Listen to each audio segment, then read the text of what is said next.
Hi guys, welcome back to our channel, Homesteading with the Anga family in Kenya. My name is Liz.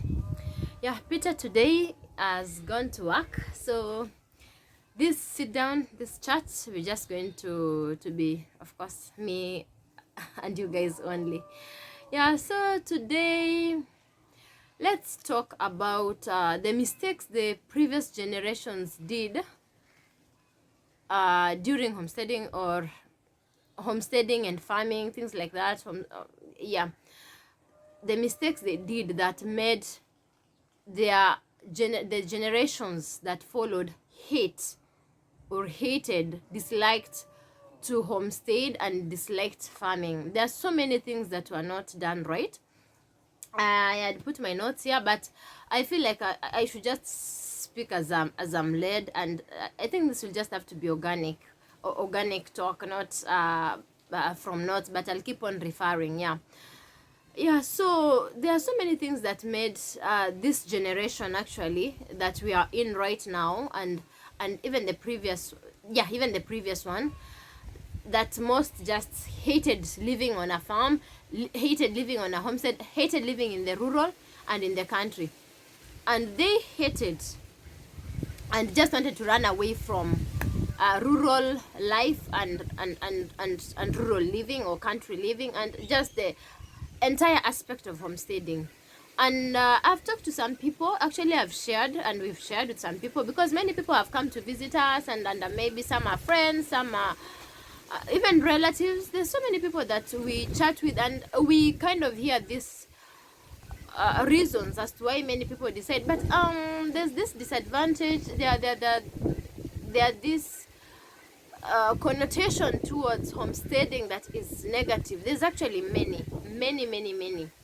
And yeah, I thought it's something that maybe we should address, we should talk about, because we are changing the narrative now. We want our children's children and the generation coming after to love, to have different perspectives of life. Yes, they can choose where they want to live, they can have free choice, but if they have been given opportunities to sample to sample all if possible, and we also want to change what has been bad.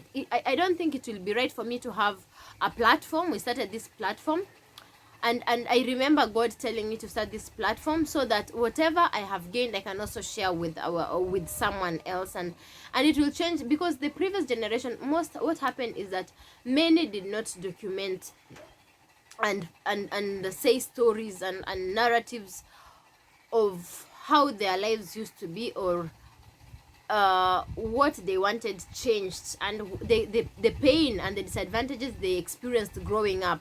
So I call myself the matriarch of this generation. I look at myself as that, because where do we get a previous generation, mostly in Africa or in Kenya, who have platforms where they talk about maybe the mistakes they did and how they want to change, and what they have learned, and what they would like the next generation to completely bring forth in a new way and to improve. I have not come across, especially African previous generations, like our parents, previous mothers and fathers. So when our descendants will be looking back to see how their generations and their ancestors and their roots, let me say that, lived, and what they talked about and what they said and the narratives they formed about their life, a lot will be from our generations going forward. I said a lot, not from previous generations. So I think I would like to say that, yeah, I'm a matriarch. I am a mother, I am a matriarch. We are positioning ourselves to be matriarchs. It's just around there, because we are the ones who are now changing the narrative through social media and other aspects, and even being free to talk about these things. Growing up, some things were not even discussed. Yeah, there's some things that were not discussed. It was just, yeah, you follow what you found, you continue with the same way things were done previously. Why are you questioning? Who are you to question? You're just but a child, just like, but actually a woman. Yes, I've heard that. I have heard that. You're just but a woman. You're just but a child. So why are you changing things now? Why are you questioning? You found these things done this way. You continue with that. But I believe that we are raising a generation of strong, opinionated people, outspoken, and that is what God has given us. That we will say in our time, there's this that we did. We changed this aspect. It doesn't have to be so big, or it can be big. We changed this aspect, we changed this. For you will see where you will fit in the wide range of what you will change. But let it not be said that you didn't do something, that you kept quiet, and that you just passed on the baton to the next generation as you found. There's nothing that you changed. So anyway, so let's go back to what we feel like was done wrong in the previous generation that discouraged people from getting into homesteading. And first of all, the first thing and the most is, it was a woman's affair. Homesteading, let's just say that it was a woman's affair. This is the most off-putting thing that I've had many people talk about. Why are they saying that? The people that I've talked to, in previous generations, you'll find that many men wanted to advance in education and go work in the city, go work in town, and they will leave the woman, their wives, the mother, working and toiling in the land. So homesteading was not between the couple. The homesteading was a specific gender that is the one who ran the affairs of the homestead, as the man apparently brought in income from town. But I have no problem with that, as long as you both stay in the same town. But this idea of the man stayed in the city or in town somewhere else, and the woman is the one who was dealing with the cows, the sheep, the education of the children, all this work, and then the man will be there when it is comes time to subdividing the land and to sell the cows. Oh, he will be there talking and speaking and giving opinion. And that time you'll find that these women actually kind of regressed, because they thought when it comes to even subdivision of land, subdivision of the property, they have nothing to contribute, they have nothing to talk about when it comes to maybe about livestock and how disposing or maybe selling. You'll find that most of them did not have so much say. Yeah, from experience, from what I've talked to with people about. And the men, this is when they'll come in strong with advice and opinions, and they will subdivide the land. But you'll find that the person who developed that land, the person who poured their let me use intellectual property, the person who poured their skill, the person who poured their sweat, was the woman and the children. And let me talk a little bit about the children. You'll find that both genders were developing the land and the property. This is something that I've also observed in most African cultures, or some. If your culture is not like this, yeah, it's okay, just ignore this. But in most African cultures, and some I have seen as well, when it comes to developing the land and buying the land, you will find that the entire family will sacrifice towards it, both the male children and the female children. They will work on the land. Both of them will be digging, both of them will be working the livestock, I mean tethering the cattle, the sheep, the goats, and they will water plants, water trees. I mean, they will develop this land. But then there is an injustice that has been happening, and maybe it's time we sit back, this generation, and reflect on it. And this injustice is that, whereas, oh, another thing, the family, maybe both the parents will take a huge chunk of money to buy property. Homesteaders, of course, you are going to buy property. You are going to sacrifice a lot of the family resources, family finances, to buy this homestead. And the projects cost money. You're gonna build cow sheds, you're gonna build goat shed, you're gonna build so many things. And as you're going to do this, both your children are sacrificing. Remember, the female children also have to go without some luxuries. The male children also have to go without some luxuries. All of them will sacrifice to the pitching in of ensuring that this household is growing and developing. But then this injustice comes later, when it is time to give an inheritance. Remember that the girls have also sacrificed to develop this home. Remember that the girls also sacrificed when these homes and farms and land were being bought. But later on, you will find that when it comes to subdivision of the land, the male children end up inheriting, thereby doing a big injustice to the female children, because they also went through the same process of sacrifices, of developing, and later on, when it comes to maturity, after they have poured their, I've seen that even with my own, with some relatives. Yes, I've seen it. I have seen whereby the children later, the girls, you are not even allowed to talk. Now it becomes a male field. It is now the male who talk. But when you are building and when you are constructing this place and it was nothing, I can imagine now, like our home now, where it has reached. Asheri and Zuri have helped so much in ideas. They have helped so much even in doing things here and there to build the place to the value it is of today, to the worth it is today. These are our two daughters. And then I am trying to sit here and imagining. There's a woman who told me one day when I was introducing, when we had our second one, and then I introduced him. Now, we got a second one just the other day. So he asked me, she asked me, okay, so what gender is your child? I said it's a boy. And then this old woman said, now you've gotten a hair. Our first is a girl. So she said, now you've gotten a hair. And that statement really struck me very painfully. I thought, what do you mean? Even the firstborn is a hair. What do you mean? Sasa umepata mrithi. You've gotten a hair. You see, and these are things that are also propagated by the female. You know, I think it's just like what this Leach, what is the name, said, that self-propagation. So they'll just be self-propagation. Just teach the women, teach the mothers, and you will not just teach the mothers, and they will continue this oppressive regime. They will teach their children how to follow and to toe the line. Just teach them. Yeah? And you will not have to do anything else. So I feel like if this is a woman who doesn't consider a girl child as part of a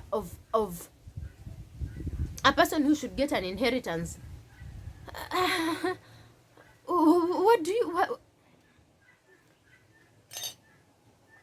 I don't have the right words to say, because you can imagine later on the way they have done all of them together. There are times when we were growing up, we did not travel and see places. Why? Because we were building the place. Both the girl children and the boy children were also getting involved in it. And then later on, we sit and we tell Achari and Zuri, you cannot talk about inheritance of this land. And now it's only Arereng and Agogong who can talk about it. When they were developing, weren't they there? Can you see? And you see the way God is so funny, that when you chase your own blood, when you chase your own children, this particular gender, and you segregate them, God is so funny that it is someone else's daughter who will come and enjoy the sweat of your own daughters and of your own sons. There will be someone, a stranger's daughter will come. A stranger's daughter will come and they will enjoy the fruit of the labor of your own children. So as they say, it is culture. I think every family, as you guys are, some are saying they're going to start buying land and developing the land, and it's going to take a lot of finances. Just consider that all your children will go through the sacrificial process of developing that home, that farm. And when it comes to time to subdividing and to giving inheritance, also remember that it is not fair to just remember the boy child, the male, and forget the female gender, whereas they all took charge in the sacrifices. So that is a big injustice I have seen. And I have also we can just go back to my, you can also go back to my maybe what hits close home. I told my husband, you being brothers and other people, you cannot allow your sisters to not be given an inheritance, and all of you just take the male take everything, and then you disqualify them. Because were you not tilling the land together with them? Were you not building that mud hut together with them that is still standing to date? So why should you guys be the ones who are getting everything? I just don't understand this. They say it's an African culture, and no, it's me. I feel it's demonic culture. I said that there are some cultures that should just be thrown out in this day and era. It's very unfair. And then the funny thing, let me just even put my drink there. Oh, okay, actually I need a stiff drink. This is ginger. The funny thing is that when it has come to dowry, some communities are even more funnier. They will take the dowry from these female children again, go develop the land, the farm, the homestead, buying more cows from these female children again, who've been sacrificing even to still maturity. They're still they're still being used to bring wealth so that the male children can inherit. How unfair and unjust is it? At times, how unfair and unjust is it? Yeah, so that is something that I feel the previous generations did not address, that has made women now stand up and say, we are not going to do this anymore. Because if we are doing this, and some, it's not just about children, let's talk about polygamy. Because I've talked to some friends of mine, hey, that was so interesting talk, and they said their mothers stayed at home as their fathers were in town. So the women stayed at home. They did a lot of projects at home. The cows multiplied. And one day, this man just came and said, we are selling the cows, we are selling the land. Remember, he's not even been working in this land. He has been in town. And even if he's been there, the women have, we know communities where women really do back-breaking work. And then the men decide, now, I have so many cows, I want to marry another woman. Hey, so that the first wife, or this woman who has been doing all this development, has been working so hard developing the family's resources and income, and then the man comes and decides to abuse this woman by saying, yes, the work of your hands is what will be used to acquire another woman so that she can help you take care of. It has happened in some communities, and we know that we can't put our heads in the sand and pretend these things don't happen, and we are going to talk about them. We will talk about them. Is it really fair? And that is why I'm saying now, many women decided to not continue this lifestyle because of the injustice that has been done to them. Because so much of homesteading depends also on someone being at home. You can't say you will homestead from a distance, that you're going to employ a manager and workers, and there's no proper supervision. The homestead does not grow like that. It doesn't work like that. There will be a lot of mismanagement, that it will just be a sinkhole for money. So when one spouse decides they are going to ensure that the projects go on properly, the farming, and then another one decides that they will just not care about the feeling of the one who sacrificed by being polygamous, that, you know, it pushes many women and this generation that is coming up to say, we will not go through what our descendants went through. We will not go through what the previous generation and our mothers went through. So this time we are all going to buy, we are all going to work in the city, get a mortgage, we all pay for this house. when the worst comes to the worst, we are gonna battle it legally. And you find that many youths have run away from country living, have run away from homesteading, because nobody is willing to lay down their career to run the homestead. Nobody is willing to do that easily, unless you are really going with a lot of faith. These are also conversations I've had with my husband. Yeah. Because we could not come and leave strangers to manage our things while we were all going to town to get money, come and pay people, and at some point someone had to stay at home and manage the home, and it had to be me. Yeah, so that's what many friends ask. What if your husband decides? What if your husband? I tell them, we've talked about that, and I've also talked to God about that, and there is nothing a person can do to lock another human being. There is nothing you can do. No, I don't believe there's. Yeah, so guys, that is reason number one, whereby it was women felt they were so disadvantaged by being at home and running this. So if many men, you want to go into homesteading, sit with your women and talk about these things, because they're always at the back of the mind. They're always at the back of the mind. Who is gonna sacrifice her career? Who is gonna do this? What if there are all these things? Sit and talk and just reassure her that everything will be perfect. Yeah, number two.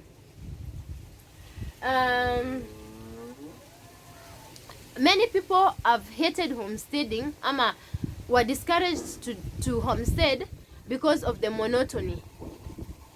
No going out, no luxury living, that is what they used to do in the monotony. You find that many people who grew up in the village, in the country, homesteading, they say they will not do that work. Yes, I've also talked to people who say that, because they grew up knowing you don't leave home. Who will take care of the goats? What about the goats? Who will feed the goats? Who will feed the cows? Who will feed the... So there was no luxury. People never used to go on holiday long time ago. People never used to it was always, life was always centered around the home. Life was always centered around the homestead, around animals, around... They became like idols. It was idol worship. Yeah, you could hear even women when they've gone to visit their children in town or in the city. Wacha nirudi nyumbani haraka, mbuzi zangu. Hakuna mtu anaangalia mbuzi, nimeacha boma, nimeacha mbuzi, nimeacha ng'ombe. I have to go back. I've left my goats, I've left my sheep, I've left my homestead, I've left... So it became... You saw that they were like in a bondage. Homesteading was like a bondage to those generations, whereby they didn't enjoy life. They could not just go and relax and say, yeah, I've done this for a whole month, I have finished this project, let me just go and unwind. Or just, you don't have to unwind even, maybe just see something different, experience something different. Maybe you live in Luoland, you want to just go and experience the beach, so you want to go and experience...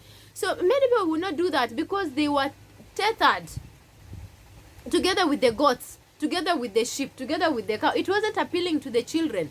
And the children said, when we get out of this home, when we get out of the village, I will never go back again, or I will never go back to that lifestyle again, because the parents made it so boring, so plain, so unpleasant, unpalatable, that they just knew that life only from since they were born until since when they went away for school, and they saw the big worldwide world, and they said, what? So this is what has been kept away from us. I'm never going to do that again. So I also feel like the monotony and the bondage of being tethered to the homestead and the projects and the goats and the animals should not let you not live a fulfilling life away from the home. Don't make your children go through that they come to hate living in a homestead or even homeschooling.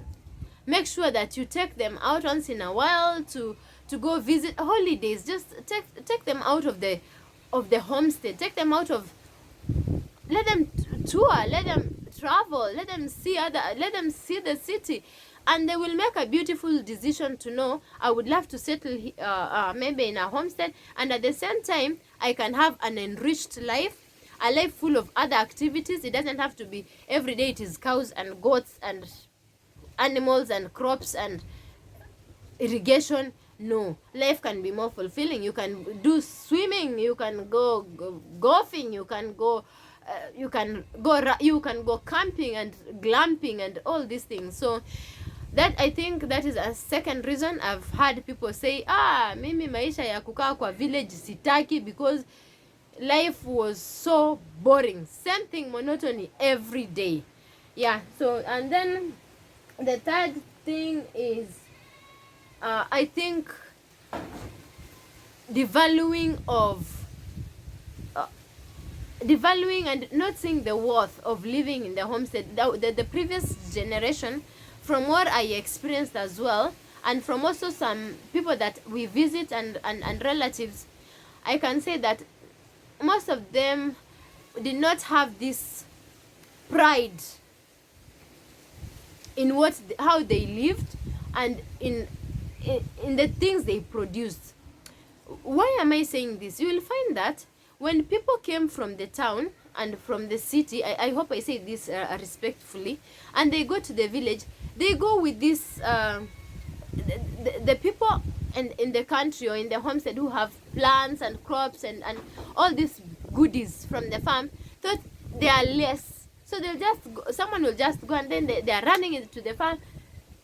Unakatia huyu mboga, unakata tomato, you are harvesting this for this, you are harvesting that, you are harvesting. Hey, by the time this person is going back to the city, I feel like the entitlement of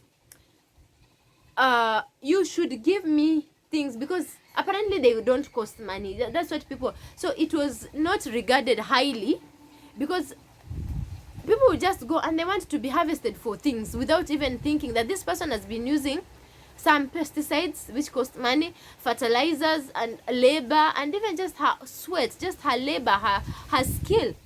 If you sit and reason, as my husband says, the person who has come from town, maybe as a doctor or maybe is a teacher, and they go to the village and they expect people to be packing for them a whole box of produce, farm produce, without wanting to give anything, like compensate this person financially.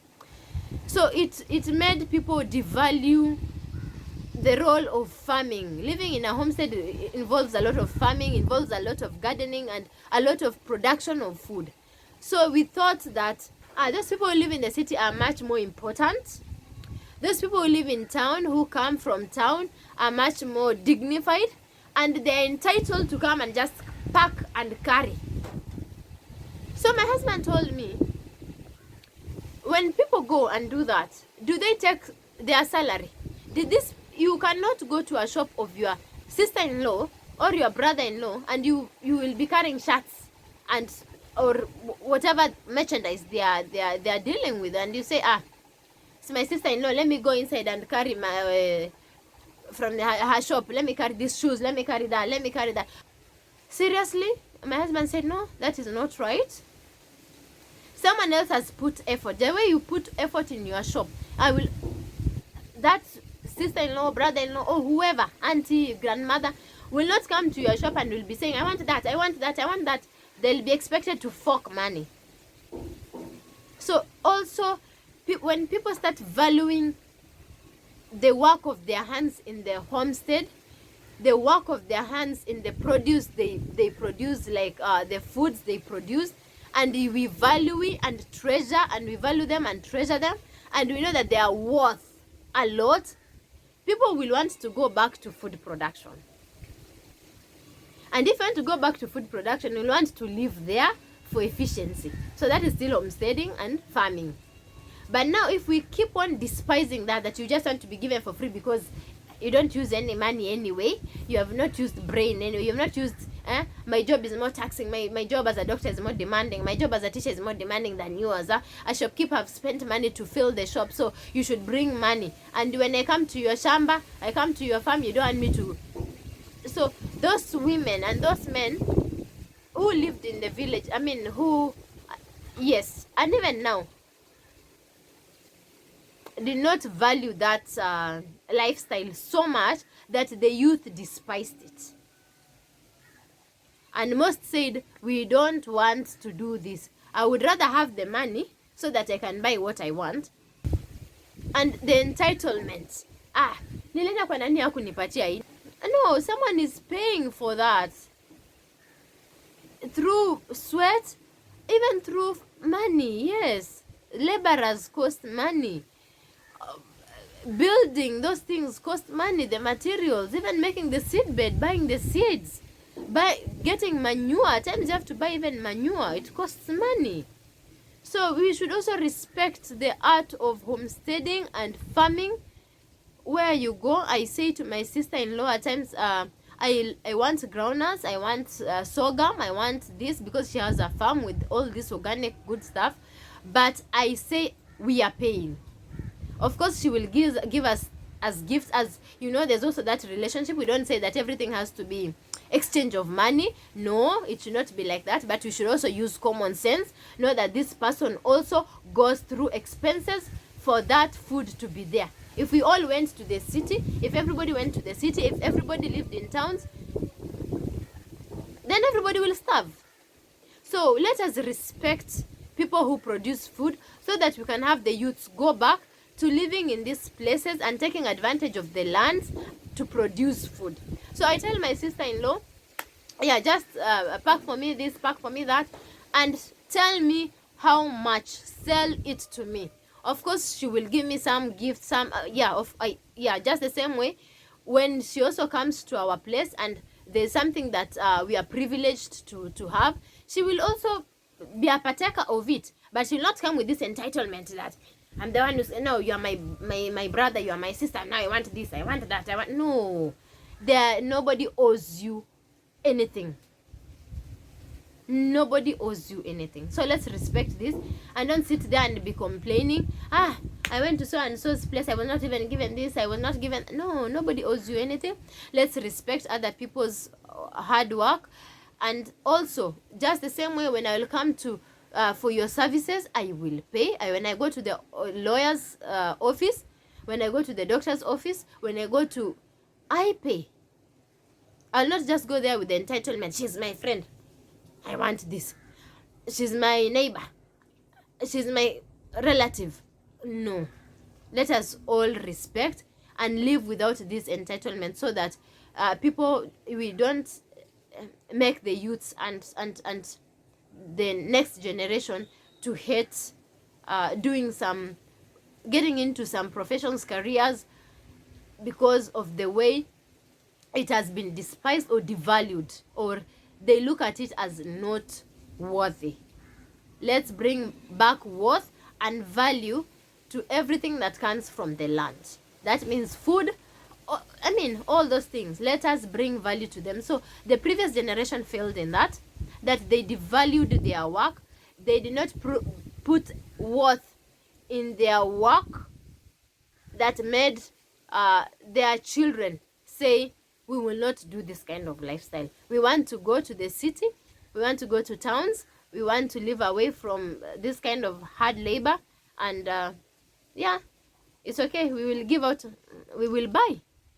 But when everyone knows that there's good income to be earned from farming, people will go back to it, and it will be glorified, and it will get back the worth and the value that it demands. Respect. Yeah. Okay, guys, let's go to the last point because of time. Okay, the last point that the previous generation did that was very discouraging is when they didn't know their seed and when they didn't know when it was their bread that God had given them. Not knowing to differentiate between seed and bread. This one I have a lot to say on. That's why it's the last point. Yeah. God is so good that God gives seed to the sower and bread to the eater. Don't eat your seed and don't plant your bread. That is something I've come to know. Even me, at this point, I've come to know it quite when I'm advanced in in time. Let me just use that word. Because why? There's a point we were sacrificing so much that we didn't have a good quality life in terms of maybe small luxuries here and there. Many people in the previous generation, our parents, I can say, they were so concerned with saving and projects and buying land and building and animals, and that they forgot to live in the today. It was always about futuristic. It was always about future, sacrificing for tomorrow that we didn't enjoy today. That is what I have. Even when you talk to people in our age group, the 80s, the born 80s, you'll find that the parents sacrificed so much. There was time that God gave you bread, enjoy life for that day. But because many were brought up in the village, it was always you are buying this goat, you are buying land, always buying land, buying plot, buying trees, buying. The children never had so much fun at all. They were never taken for whatever is fun to you. They were not taken on holidays. We were not taken for, you didn't have this life that was a bit out of the ordinary enjoyment. It was always, it was always hustling. It was always hard. It was always, tunanunua shamba, kwa hivyo you have to make do with what we have. You're buying more land. They were always buying land, and life was so hard. Life was so hard. Life was very hard. We just had the basic necessity. Even when I talk to my husband, it's the same. It's the same story. That it was just projects about on top of projects that even dressing well, eating well, just going out to see the world it was a luxury that nobody could afford. But actually, you find that those people were so rich. They could. I was looking at someone I know, and this person has been just doing projects, and this is a person in our generation, buying this land, finishing buying the other one, finishing buying this one, and planting this, planting that, and when are you going to live for today? When your children cannot enjoy this, your children cannot go to this school which is good, your children cannot wear that, your children cannot because every day, even when God has given you bread, you want to plant it. When it is seed, don't eat the seed. Plant the seed. If you have given some money to go and buy trees and buy cattle, know when it is. Have the wisdom. So many people ran away from this lifestyle because it was so hard, and they thought, I don't want to live like that anymore. So you find that this generation has also taken it to another, I don't know, maybe I can say to also an extreme whereby people are eating also the seed and the bread. Because where guys have come from was so tough. Life was so tough. Not because parents were poor, no, but because parents and people of those previous generation could not divide and know this is seed, let us work with the seed, plant the seed, or make this seed grow into a much more bigger thing. So they planted the seed, and when it came to bread, they also took the bread and planted. They had nothing to eat. Days were always about striving a lot of lack, a lot of discomfort, a lot of I don't know how to say so. I don't want to say so much, but that is what most people grew up experiencing. Just basicness, complete basic. You have food, you have shelter. Maybe it wasn't even adequate shelter. You are not even sleeping well. The bathrooms are not even as nice. The food was not even as nice. People are appreciative. Yes, we are appreciative. But what we are saying is that many people went through so much kujifunga mkanda, manage. West African countries say, please manage this. So life was always about managing. Just manage this little. Yeah, after you've bought 10 lands, and then what? I'm not telling you how to live your life, how to use your finances, but don't let your children and the next generation hate farming, hate homesteading, hate this lifestyle, because you make them go through so much hardship in the name of projects all the time. You are all the money that comes in, you are building this thing, you are building that one, you are building, you don't even have time for children, you're always building, always destroying this one to build that one. You are buying this cow, you are buying that plant, you're buying, until there is no fun, there is no luxury at all, there is no comfort of life. And the children just say, where the day I get out of this lifestyle, I'm never going to look back. But if you balance, you know, when it is seed, you plant the seed. When it is bread, enjoy your bread and eat and say thank you God, because you will bring the seed. Don't plant your bread and your seed, and don't eat your seed and your bread. Have the wisdom to know, to enjoy life, to live a fulfilling life, to live a life full of contentment. Don't let your children grow up and then they had a very painful life, a life of hardship, a life of pain, and then you have all these lands to give them. Land there, land there, land everywhere. And then they are not even interested in all the lands. They say, me, I'm not interested in that land. All I needed growing up was maybe a nice phone. All I needed growing up was just to be taken to see some animals in the park. All I needed growing up was to have good food, to have nice clothes. But now you're giving me land in some remote area to do what with it, you know? So just know with your season how to balance, so that you live in the today, not just futuristic living. It's about tomorrow. It's about tomorrow, that you forget today you're existing. You forget your children need to have good memories today. They need to have good memories today. Your partner needs to have good memories today. It's not just about tomorrow. Unapanda ya kesho. Kila siku it's about tomorrow. It's about tomorrow.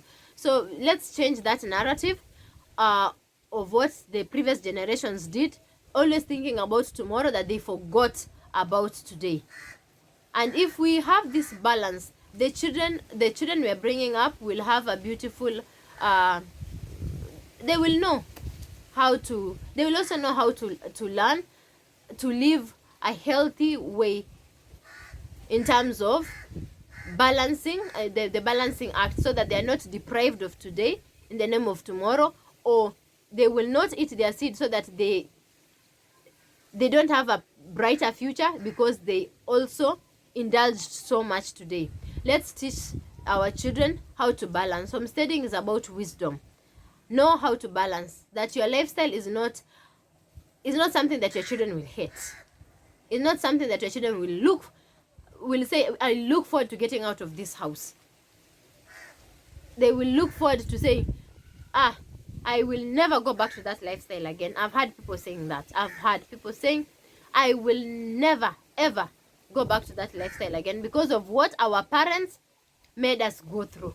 I love my city life. I love my luxuries. You can have luxuries even in the homestead. So guys, let's know how to balance. God will help us. That you don't eat your seed, don't hurt your tomorrow, and don't deprive yourself of today. I hope this this sit down has been a blessing. And yeah guys, thank you so much for watching. Thank you so much for commenting. Yeah guys, see you in our next time. Bye.